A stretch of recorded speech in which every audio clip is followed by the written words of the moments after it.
Hello guys, मेरा नाम ऋषभ पांडे, मेरे यूट्यूब चैनल में आपका स्वागत है। तो गाइज, आज हम पढ़ने वाले हैं वर्गीकी के पादानुक। वर्गीकी के पादानुक। पहला जाति, इसका मतलब होता है जाति वर्गीकी की सबसे छोटी एवं आधारभूत इकाई होती है। एक प्रजाति है समस्त जीव स्वतंत्र रूप से अनंत प्रजनन करते हैं। उदाहरण पैंथेरा लियो सिंहों की प्रजाति का प्रतिनिधित्व करता है। इसी प्रकार पैंथेरा टाइग्रिस बाघों की प्रजाति है। परंतु भी प्राणियों का एक ही वंश पैंथेरा के अंतर्गत सम्मिलित किया जाता है। दूसरा में आता है वंश। यह वर्गीकरण का तृतीय संघ है।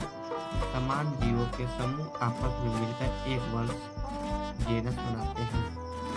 एक ही वंश की सभी प्रजातियां कुछ लक्षणों में एक दूसरे के समान अवश्य होती हैं।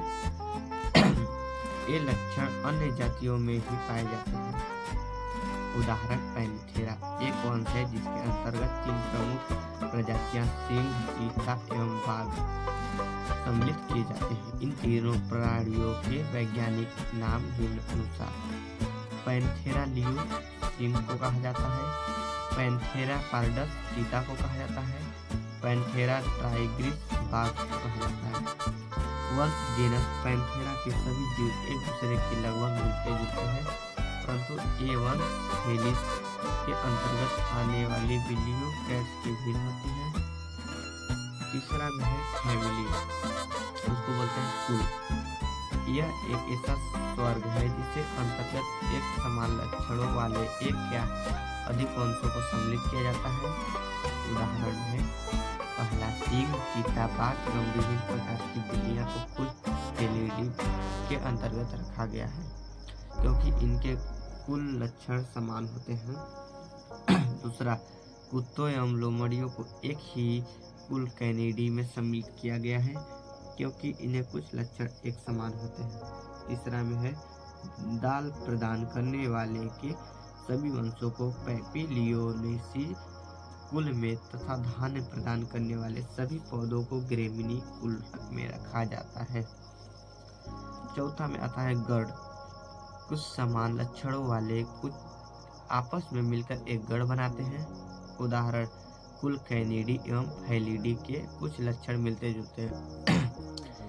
इसी कारण इन दोनों कुल को एक गण कार्निवोरा में सम्मिलित किया गया है। अब पांचवा में आता है वर्ग। इसके अंतर्गत कुछ समान लक्षणों वाले गणों को सम्मिलित किया जाता है, अर्थात समान लक्षणों वाले कई गणों से मिलकर एक वर्ग बनता है। उदाहरण गण प्राइमेट्स, उदाहरण मनुष्य, गोरिल्ला, बंदर आदि। दूसरा गण कार्निवोरा, उदाहरण सिंह, चीता, बाघ, कुत्ते, बिल्लियां इत्यादि। उपरोक्त दोनों गणों के अंतर्गत आने वाले जीवों की स्वर ग्रंथियों पाई जाती है, अतः इन दोनों गणों को कुल अन्य गणों के साथ सनातनी में सम्मिलित किया जाता है। कभी कभी क्लास को उपवर्गों सब क्लासेस में भी उदाहरण सतनी वर्ग को 3 उपवर्गों में बांटा गया है। उपवर्ग प्रोथोथीरिया अंडे देने वाली सनातनी, उदाहरण प्लेटिपस। दूसरा मेटाथीरिया